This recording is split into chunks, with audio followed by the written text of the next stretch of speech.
Welcome to the Property Code. I'm your host, Nick. Imagine you're May, a 34-year-old teacher in Denver, pondering whether to buy, sell, or wait.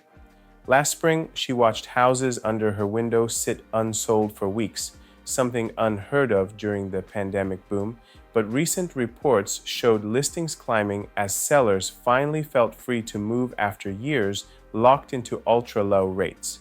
In May 2025, 1 in 5 sellers cut their asking price, and homes lingered on the market for an average of 51 days, 6 days longer than a year earlier in markets from Denver to Austin.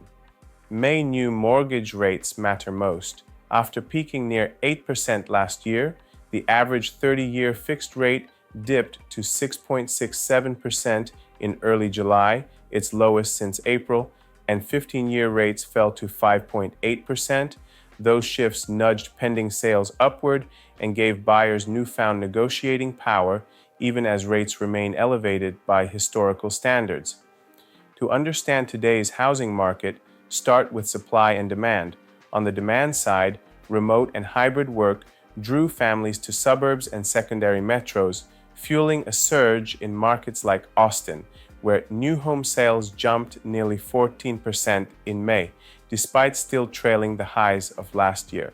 Job growth corridors cooled in overheated coastal cities, while inland hubs offering affordability and amenities outperformed. Demographic tailwinds, millennials entering their prime home buying years, support steady housing needs. Yet supply has begun to catch up. After months of frustration, homeowners are listing more often, partly because rising rates ended the lock-in effect of ultra-low mortgages. Realtor.com data shows inventory climbing for the 17th straight month and new listings rising across most regions. As buyers see more options, price growth has slowed and more sellers offer concessions like rate buydowns rather than price cuts. Price trajectories vary by region. Nationally, the home value index ticked up just under 1% year over year to nearly $368,000, with a forecast for values to fall about 1.7% between March 2025 and March 2026.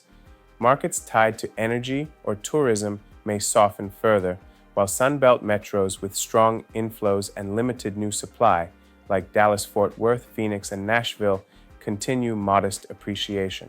Interest rates remain a fulcrum.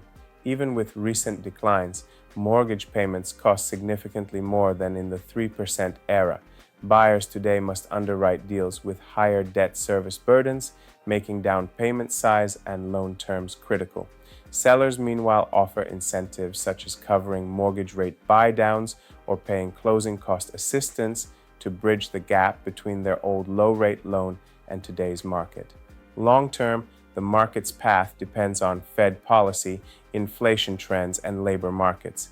The Federal Reserve has paused rate hikes but signaled a slower tilt toward easing, meaning mortgage rates could stay in the 6 to 7% band through year's end. Construction costs have eased but remain high relative to pre-pandemic levels, limiting new home starts and keeping the supply pipeline constrained.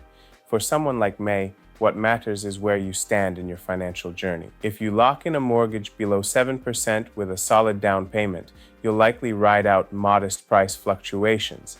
After all, rents rise with inflation, and homeownership still builds equity through principal paydown. If you can wait, watch inventory trends. A further uptick in listings or a drop in rates towards 6% could tip sentiment back toward sellers. Whether you're buying, selling, or holding, focus on 3 axes: local supply-demand balance, financing cost sensitivity, and macroeconomic drivers.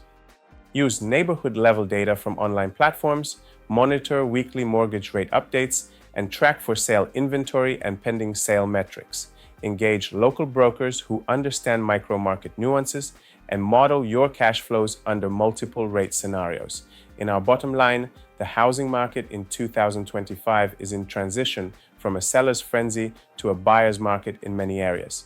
Prices may inch lower in soft locales and stabilize or rise in high-growth metros. Mortgage rates, still historically high, will anchor affordability. By understanding these forces, you can time your moves, negotiate smartly, and turn uncertainty into an advantage. Thank you for listening to the Property Code. If you found today's explanation illuminating, subscribe. Until next time, stay informed and keep building your real estate knowledge.